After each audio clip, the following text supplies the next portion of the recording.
We'll get started. So my name is Josh, and I'm here in Toledo, Ohio at the Toledo Zoo. What we're looking at right now is one of our exhibits on the Tombo Trail. Tembo is actually an African word meaning elephant. So this is a trail of animal exhibits that feature our elephants. So we'll definitely get to that exhibit, but I figured I'd start us here.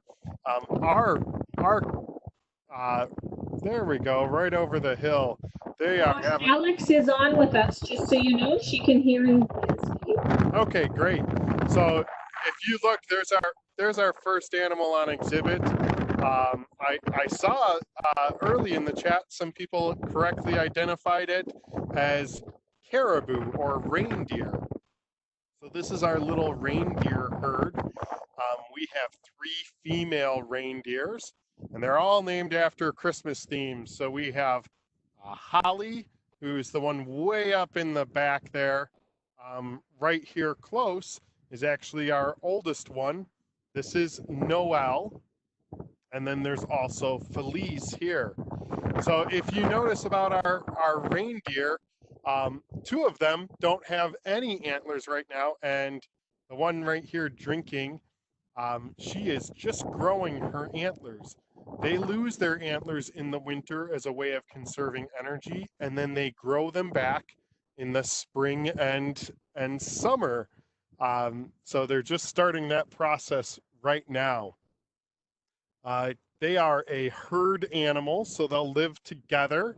That group helps to keep each other safe, helps them to stay warm, and they will migrate throughout the north to continue to find food. All right. Okay, it is very cold and very windy here today. So forgive me if my microphone sounds more like wind than my voice. But before we move to another exhibit, we're happy to take a couple of questions about our small reindeer herd. So if you'd like to send it in the chat, a question about the reindeer herd.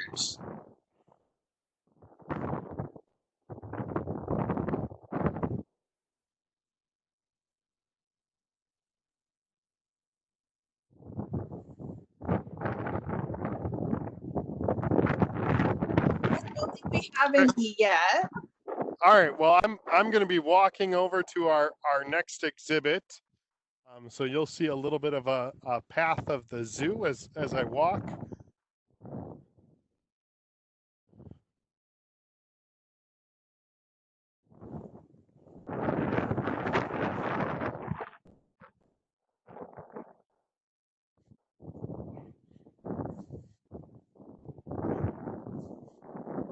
While you're walking, Josh, Emily wants to know, what is your oldest reindeer? Yeah, so both Felice and Noel are 5 years old. So they're just a few days apart from each other. Actually, their birthdays are coming up in April.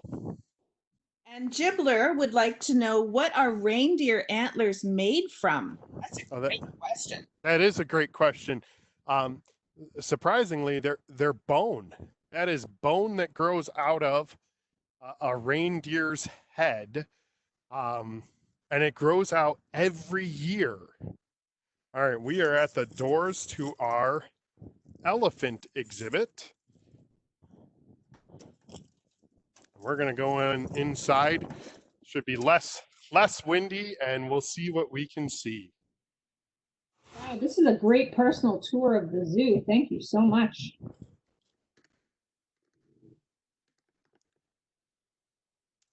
All right, here we are inside our elephant exhibit, and we'll spend a little bit of time in here.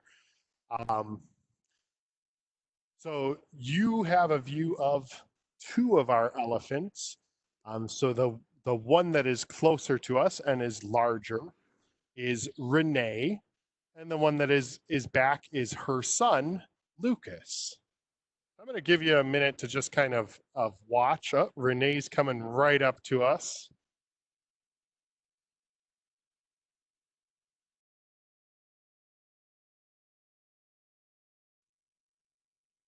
We'll move over so we got a good view of Renee here.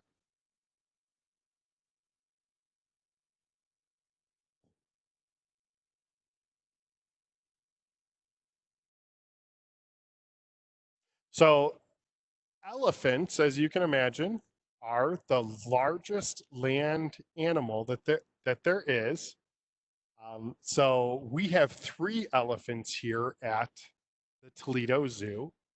And there are 2 main types of elephants. There are African elephants and Asian elephants. And you can tell them apart by looking at their ear.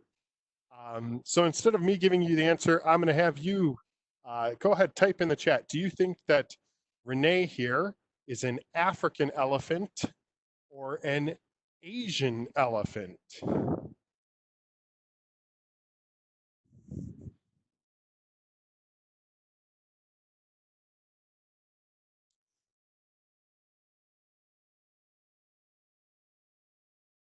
All right, we're getting a mix.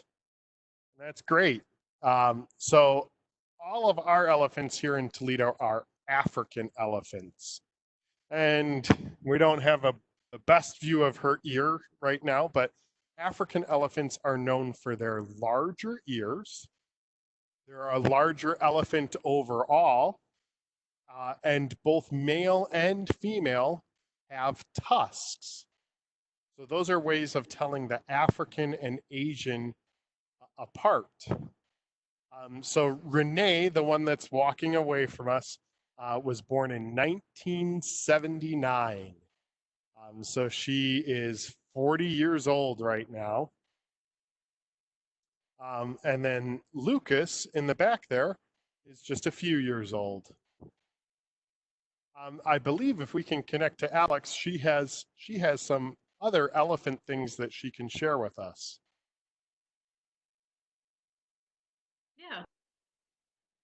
I don't know if we can switch the screen. Alex, I'll make you presenter. That's what we need to do. Okay. I'll do it right now. Perfect.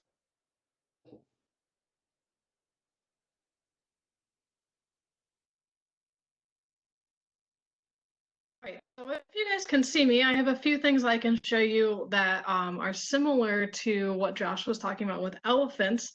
So when you're looking at the elephants that are on the screen, you can maybe see some of the different things that they're playing with. So Lucas was actually playing with a tire back in the back of his exhibit. And that's something that we call enrichment. So if you want to type in the chat, what do you think the word enrichment means? If we're talking about enrichment at a zoo.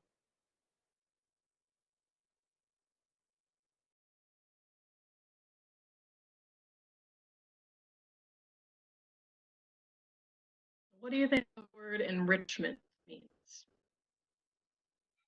Okay, so enjoy, I see someone's not sure, some other people not sure what it means.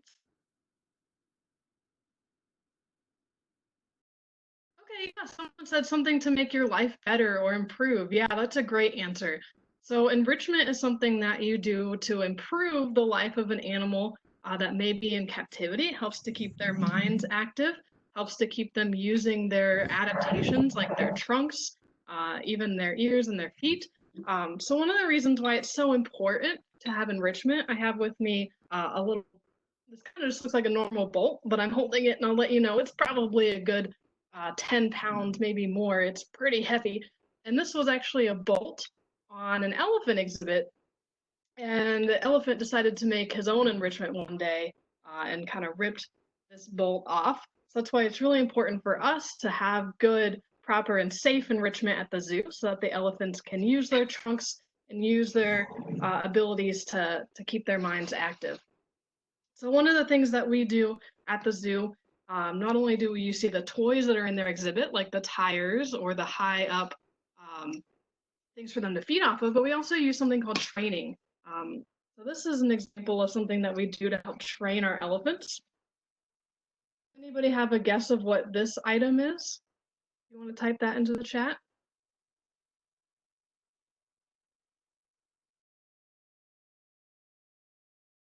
Okay, I see some people saying an elephant hide or an ear, chew toy. Yeah, so someone who said skin, you're on the right track. This is actually the bottom of an elephant's foot. So one thing that we do is we have to train our elephants so that they can get the proper care that they need at the zoo from the veterinarians. So one thing we do is we have them learn to lift their foot up so that we can use just kind of like a file to file the bottom of their foot. It's kind of like getting your fingernails trimmed. It just keeps the bottom of their foot nice and healthy. But we have to train our elephants in order to do that. So we train them to lift their feet up.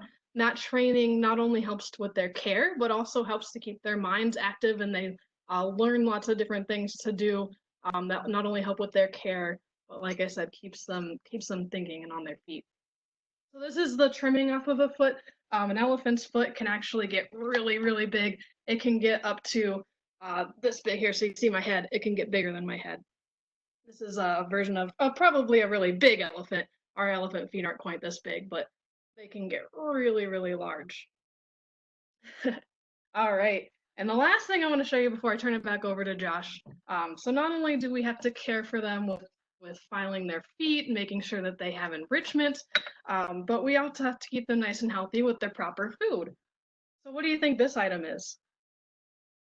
If anyone wants to type in the chat, what do you think this item is?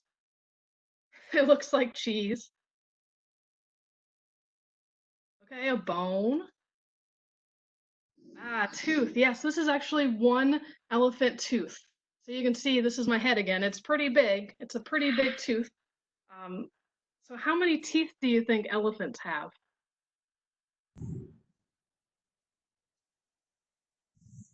Good. Yeah, they only have 4 teeth. So they have 4 teeth, one here, one here, one here, and one here. So this is the top of their tooth. They use this to eat, and these are the roots. So we have to make sure, do you think that elephants eat plants or meat or both? What do you think? Are they plant eaters or meat eaters?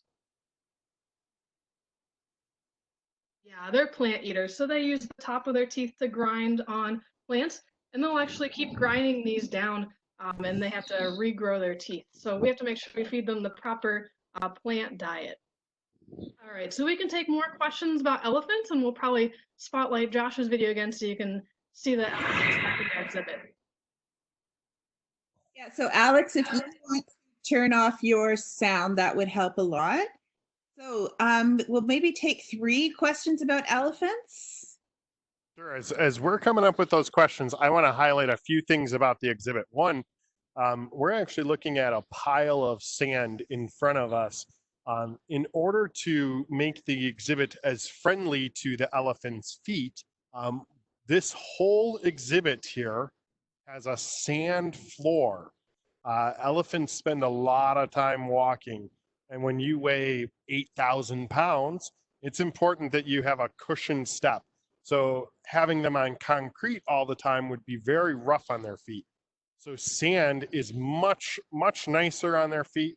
We actually replace this sand periodically to make sure that it doesn't get compacted. If we look way up, you can see there are nets hanging from the ceiling of this barn. And one net right there is a little bit lower. We lower those nets with hay in it, and that is a form of enrichment as well. So instead of just giving them a pile of food, by having them use their trunk and use their body to get their food, that helps them to exercise and use the muscles they would in the wild. All right. And way in the back there, Lucas is really showing us some good enrichment. You look, he's playing with his giant tires, swinging them all around. Renee was checking that out, seeing what her son was doing, but she doesn't quite get into that play mode with the tires like he does. So we'll stay on the view of the elephants while we take a couple of questions. How do elephants' teeth regrow? I see that question. elephants actually get 6 sets of teeth in their life. So we get 2 sets of teeth, our baby set and then our adult set. Oh, and looks like Renee is choosing to go outside. So we'll follow her for a minute. So elephant teeth, they get 6 sets, and it works pretty similar to how when you lose a tooth and then a new adult tooth grows in. How often do the elephants need their enclosure cleaned? There's actually a team of people that clean this daily. So it gets cleaned every day and sometimes more than twice a day. This is just one part of the facility that our elephants have. There's another part that looks pretty similar to this. And then we'll see some of the outside yard too. Evan, it might look like the mother and son are separated, but they're actually not. The son, Lucas, has the ability to go in and out of that space he's in. Think of that as his bedroom. So Lucas is still young, but he's starting to get more of that teenage type attitude. So it's nice for him to have a little space he can get away from mom. So mom can't go back to his room, but he's free to go anywhere. What are the tusks for? Tusks are used in a lot of different ways. Tusks are for protection, they're for defense. They actually will even use those tusks sometimes to help them get food. So tusks are very useful. All right, before I leave this building, so elephants are one of our largest animals. I'm going to see if we can get a view of one of our smallest animals here on Tombo Trail. This tunnel right here is part of our naked mole rat exhibit. They're also an African animal, and they're a mammal. What we're looking at is their food chamber, so you can see some food there. We're going to look at a sleeping chamber, and the glare's a little bit rough, but there are some little mole rats moving around. So whereas the elephant lives above ground, these mole rats live underground, but in the same general environment. You look carefully, there's a little glare, but you can see a mole rat doing some digging. Oh, and here we go. We've got one that, just peeked into the food chamber and then is back out. All right, we're going to head back on the trail, and I'll show you some of the features of their outside exhibit.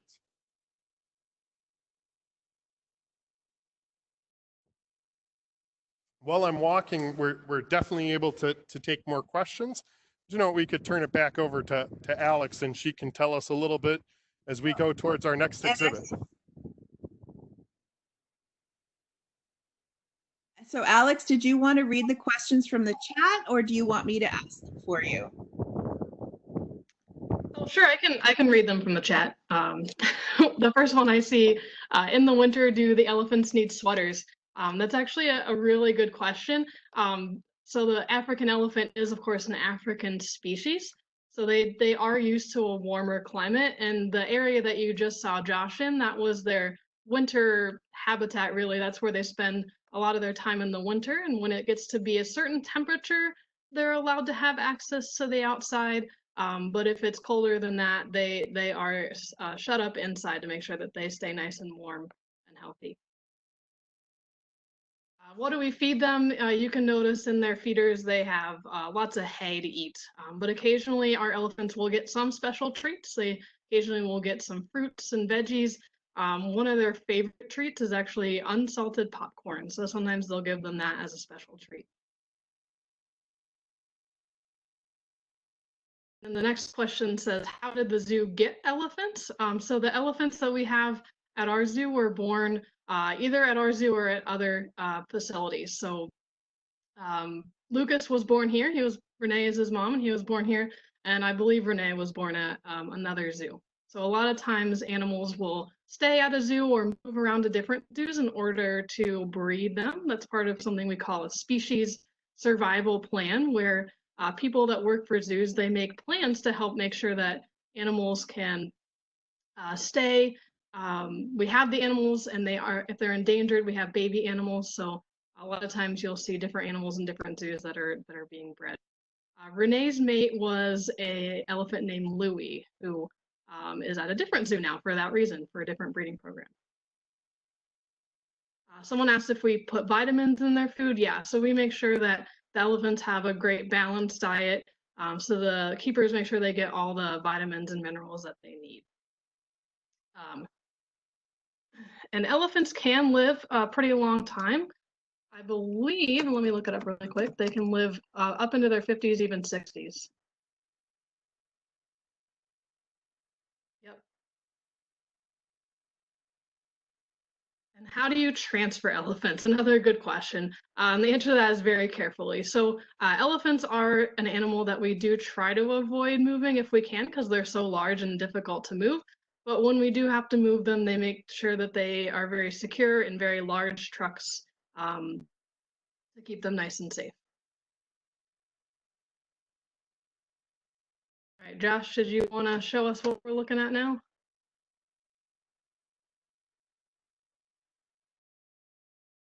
Yeah, we made it to our next exhibit here, and kind of a lazy day over here. There we go. Everybody say hi to Herbie. Herbie is a Nile hippopotamus. So after the elephants, the hippo is actually our next heaviest animal here at the zoo. So Herbie lives here at the zoo with his mother, Emma. Herbie is 20 years old, and his mother is about 25 years old. So again, just like the elephants, what you're looking at is their winter holding. Very soon it should be warm enough that our hippos and elephants will spend more time outside. Because their bodies are so large, they actually can go outside in a slightly colder weather than what you would think they could be outside. But right now it's warm and comfortable. Their pool in here is just getting clean water, so he's just hanging out on the land waiting for his pool to fill, and then he'll end up going back sitting in the water for most of the rest of the day. Now, this might be surprising, but even though elephants are so much larger, and there's other things in Africa like lions and venomous snakes and things like that, the hippo, even though he doesn't look like it, is the most dangerous animal in Africa. And that's in part because hippos are very territorial. So once they find that water hole or river that they like, a hippo will be very defensive and will view a boat or something like that as a rival hippo trying to get its area. Is the pool heated? Yeah, they fill it with warm water. This building is all enclosed, so it's quite warm for our hippos to keep it a more tropical temperature than a temperate temperature. Do you know? There's a fact in here from Charlotte. Do you read this one, Josh? I do see that. So Charlotte brings up a great point. There are many examples of what we call symbiotic relationships in nature, and she's bringing one up about fish cleaning the hippo. So there are fish that, while the hippo is underwater, will actually come up and eat dead skin off of the hippos. When they're out of the water, for both the hippo, rhino, elephant, and other large animals, there's a bird that does the same job called an oxpecker. They'll sit on their backs and eat bugs that might be trying to bother them. So it's amazing how these large animals are such key figures in their environments. They're what we call a keystone species. So without hippos and elephants, the African savanna would be very different because so many animals rely on the movements of those animals and they are a source of food or protection or other sorts of things that keep that environment exactly what it is. So if we were to look, if our hippo opened up its mouth, it would have 4 really prominent teeth, or they could be called tusks, similar to an elephant's tusks. Those are used for defense, but most of the teeth in a hippo's mouth are flatter, grinding teeth, because even though it's large, this is a herbivore, just like our elephant. So it's going to eat plants.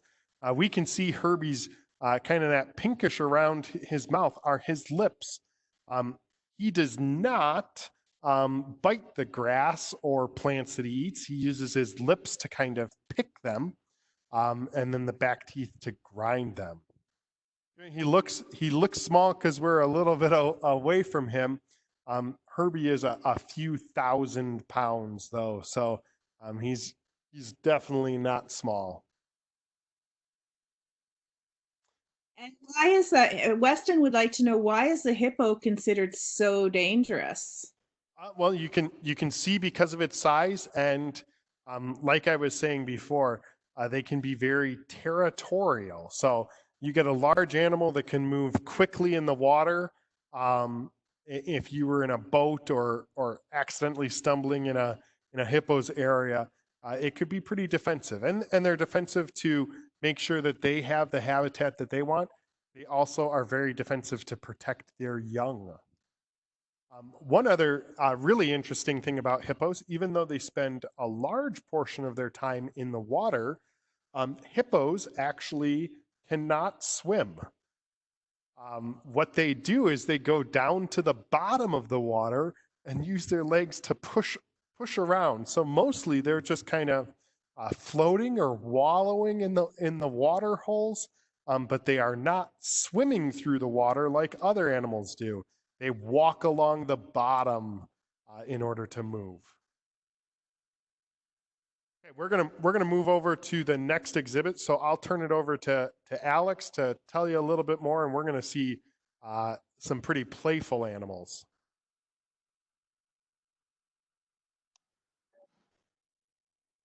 All right, so it'll just be a minute before we get over to our next exhibit. And since we're talking about animals that live in Africa and live kind of in I wanted to show you a few more things. So this right here is a really long feather. Does anybody know what bird this feather might be from?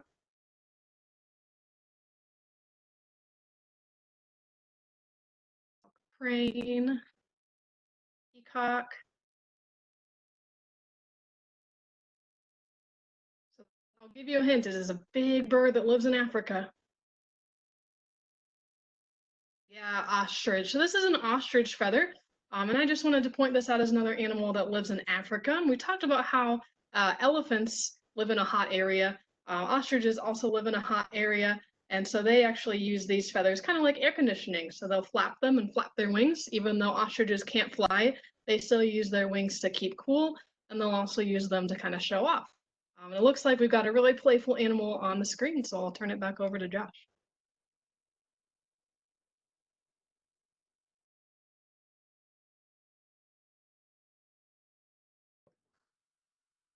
All right, can everybody see me? Oh, there we go. Okay. All right, everybody say hi to Tilly and Winston. Tilly and Winston are North American river otters, and here comes one right there. So they are being very playful and very active, diving under, coming right up to the glass. Both of them are pretty young. Tilly is our female, and she just turned 3 years old, and Winston just turned 2 years old this year. So they're young and playful, and really otters spend their time doing one of 3 things. They either eat, they sleep, or they play. And right now we're catching them at a really playful moment. Otters have a lot of really neat adaptations. Like I said, these are the North American otter, but there are South American otters, there are African otters, and otters are members of the weasel family. And a relative of them is the skunk. So just like the skunk kind of smells bad, otters have a smell, not nearly as bad or as strong as a skunk, but they use that smell to kind of show what their territory is. And when they're playing like this, what they're actually doing is practicing the skills that they would need in order to hunt and catch food. So it helps them to build a bond between each other, and it helps them to practice. What do you think an otter would really like to eat? Go ahead and type that in the chat. What would an otter like to eat?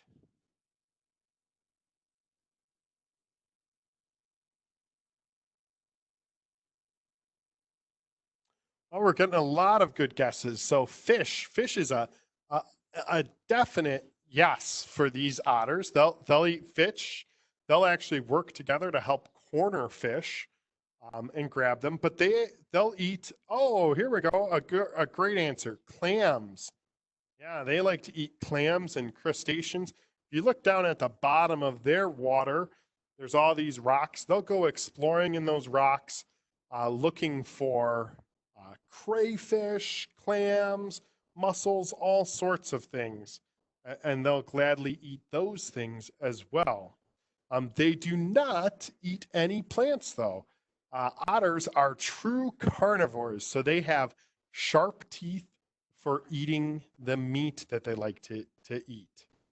What about these bubbles? What do you think is causing all those bubbles in the water as they're moving around?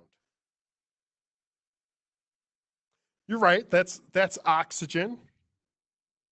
But it looks like it's coming not just from their noses, but from their body. Oh, somebody's got it. Oily skin. Yeah, except for instead of oily skin, it's actually a special oil on their fur. So when they get to the surface, that fur helps trap some of the air. And as they move around, the bubbles come out of their fur. So that oil in their fur helps to keep them warm even when it's cold out. So otters can stay active for most of the year because of their thick fur.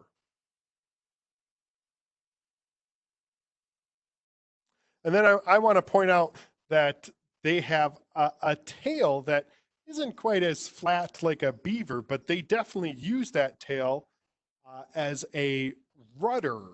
So that helps them to turn and steer when they're going underwater. All right, let's take some otter questions.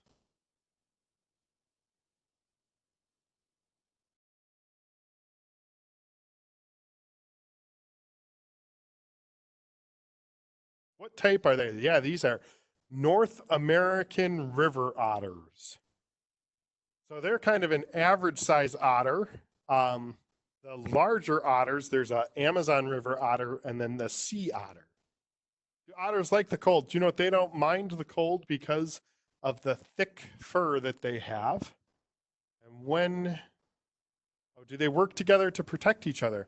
Yeah, otters form a nice family unit. So if our otters ever have children, they will help teach their children. And an otter family will stay together for protection and warn each other and help keep each other safe. How long do they play?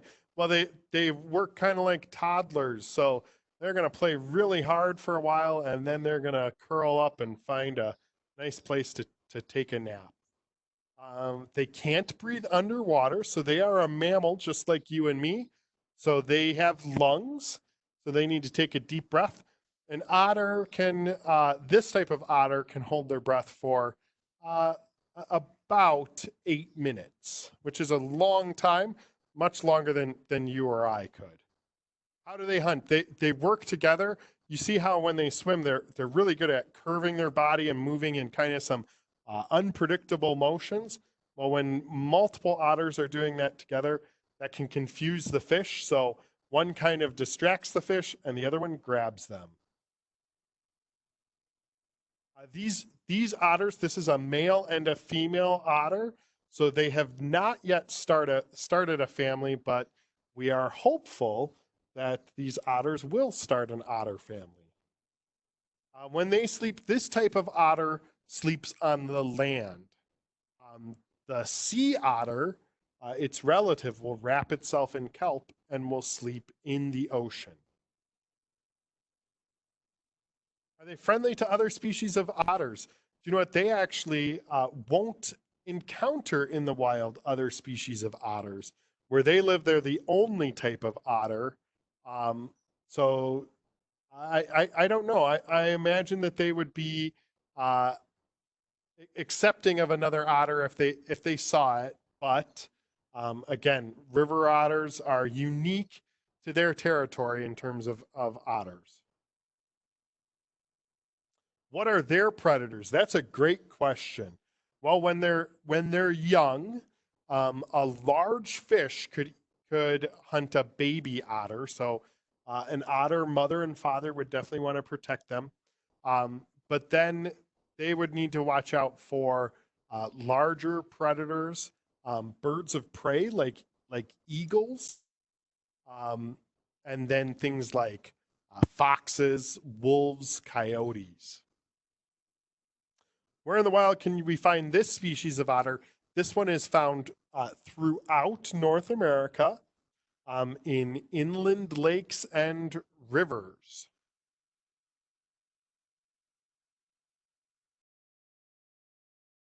How fast do they swim? Do you know what you're seeing? You're seeing how fast they're swimming. I don't know if I can put a speed to that, but much faster than you or I could.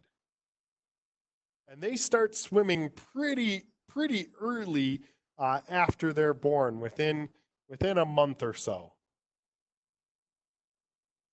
Do otters like humans? Otters are very curious.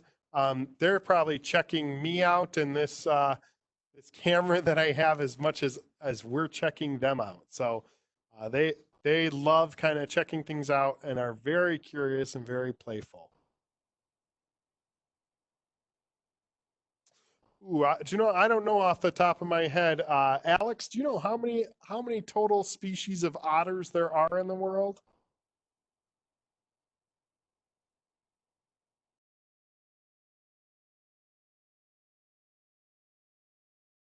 I'm looking it up.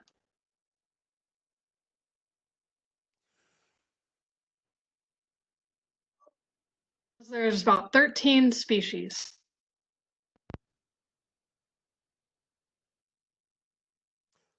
And I think we probably have time to try to check out one more exhibit. Is that correct?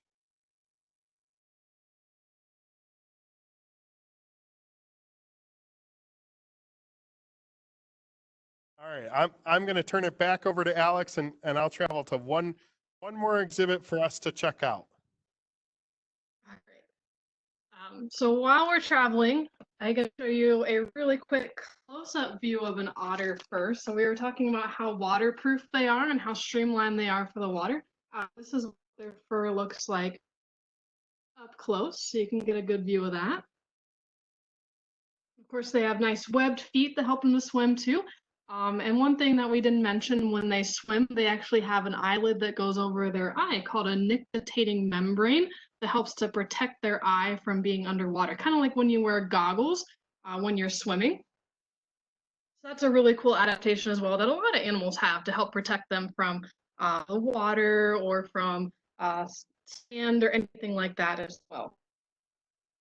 So since, again, I know you guys wanted to learn a little bit about some different animals. The last thing that I want to show you before we get to our last animal is this artifact right here.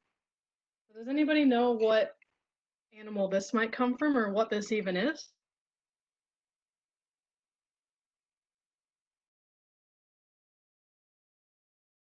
This is not a tooth. We saw a tooth earlier. But it is a bone. Oh yeah, someone got it right. This is actually from a giraffe. Okay, so this is actually the neck bone of a giraffe. So how many neck bones do you think a giraffe has? You can see this bone is pretty large. How many neck bones? How many bones in their neck do you think they have? 11, 1. Well, if it was 1, they'd have a hard time moving. 50, 10, 16.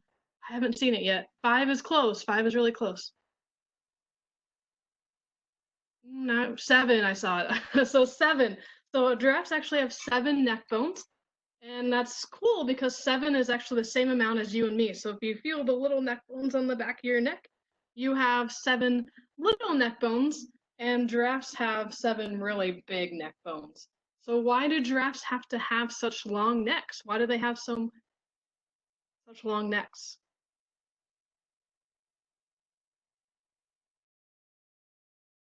Yeah, to get food. They're the tallest animal. They get food from the treetops, so that helps them to reach all the way up in the trees to get their leaves that they like to eat. Additionally, this kind of helps protect them, right? Because they're so large that the predators can't really get such a large animal. So that is my little giraffe artifact to show you. I'm not sure if Josh is at our next exhibit and ready to show us some more animal. Yeah, I'm ready. All right. Okay, here's our final exhibit that we're going to look at. Anyone know what this animal is? Oh, I'm seeing a lot of great answers. It is a snake. Let's see if we can be specific. Anybody know what type of snake we're looking at? Ooh, constrictor is a great guess. See cobra, anaconda, python. Well, you definitely know your snakes. This one is the largest type of snake in the world. It is a green anaconda. So it gets that name green. You can see it has a little bit of a greenish tint to it. So the green anaconda is the largest, but not the longest snake in the world. Anyone want to make a guess how long a green anaconda gets?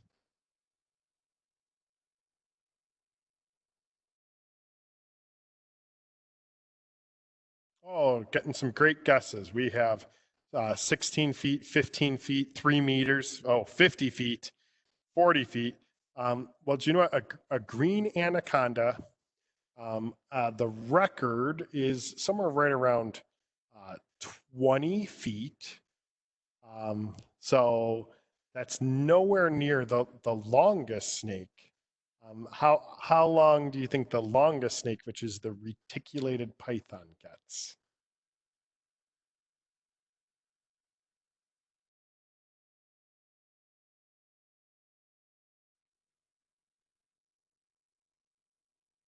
Oh, we're very close. Somebody said 35 feet. 35 feet. 33 feet was the record length for a reticulated python. So that would be like this snake right here in front of us, our green anaconda, is only about 15 feet long right now. So imagine 2 of these together, plus a little extra to be our longest snake in the world. So the green anaconda is a really interesting snake. It's from South America, and I'm going to show you the rest of its exhibit. You can see it has a large pool. Green anacondas actually get heavier than other snakes, and they spend a lot of time in the water, uh, and they actually hunt from the water. So they will wait for animals to come to the edge of the water in order to take a drink or go for a swim, and that's where they hunt. Now, just like the boa constrictor, the anaconda is a type of snake called a constrictor. And what do constrictors do to their prey?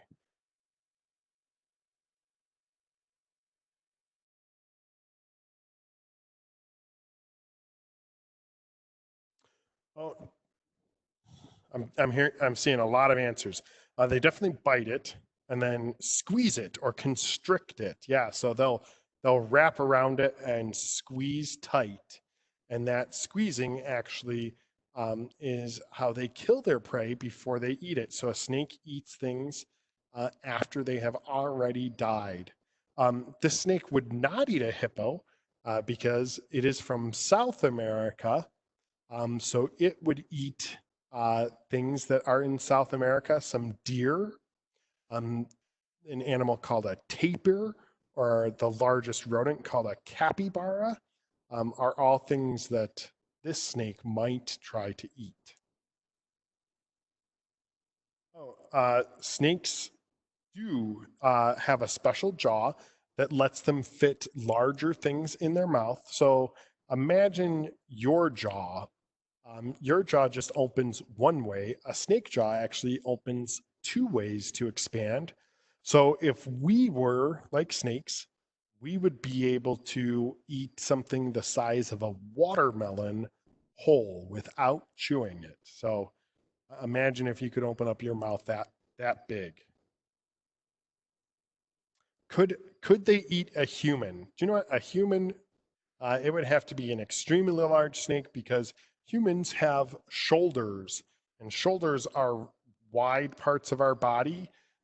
Would be very difficult for a snake to have their mouth open that wide. So only the extremely largest snake of even a large snake like an anaconda would get anywhere near that they could eat a person. And this is not a venomous snake. So it uses its strength and its body to constrict instead of venom to inject.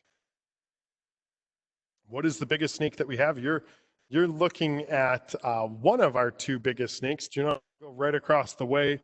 We'll see if our other large snake is visible. If I hold you up high, you might be able to see it. So you can just see some of the pattern. That's actually our reticulated python there.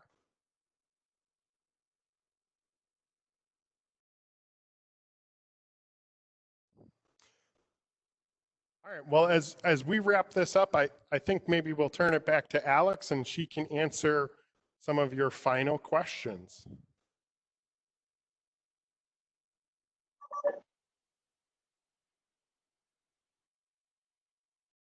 So someone asked, do the snakes have names? Most of our snakes at the zoo are run by our herpetology department, and most of the snakes don't really have names. I know that some of us in the education department might give them house names, but generally they just call them by the species name, the reptiles.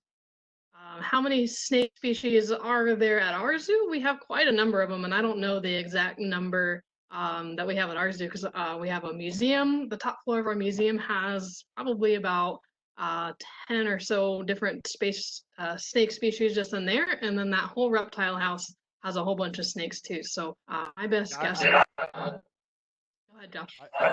I'd say probably about 40. Yeah. The most venomous snake that we have, do you know that one, Josh? Probably in the museum. I do. It's actually called the inland taipan. It's an Australian snake.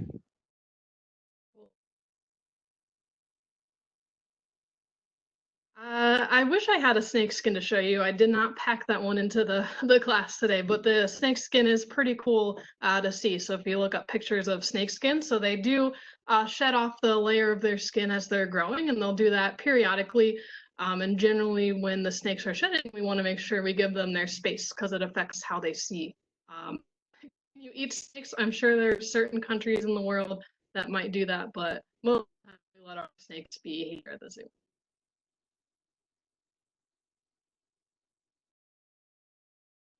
The skin it's pretty like compared to like an elephant or a hippo, the skin is pretty thin. I mean, it does have a protective, the scales help to protect it. So there is some thickness there to help protect them, but it's definitely not like a hippo skin or anything like that. And then as far as movement, of course, snakes will slither around, so they use their muscles. They have very strong muscles, much stronger than ours, that help them to move around, and they can actually kind of lift their bodies up as they move through trees and different things like that. All right, so I can take maybe one more question, and then we'll say goodbye to everybody. Yes, we do have the Burmese python.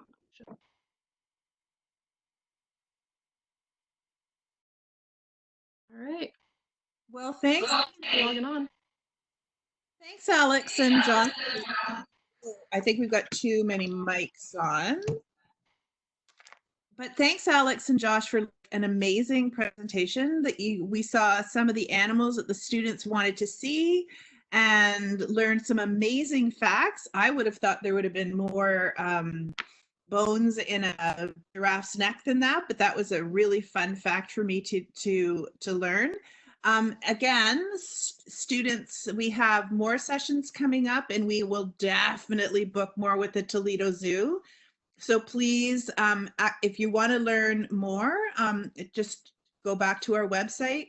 We've got Tai Chi coming up with animal Tai Chi, which will be nice and relaxing after recess, because somebody said we weren't getting a break between classes, but we'll have a little bit of research. And we will definitely book more with Josh and Alex if it's okay with them to see more of their zoo. So you can join Connected North at home, and you can also send us pictures of you guys. Maybe this afternoon you can draw a picture of your favorite animal. I'll try and draw an elephant because they're my favorite. And we can share it with each other. You can send it to me and to Katie's, and then we can send them to Alex and Josh. So I think they would like that, wouldn't you guys?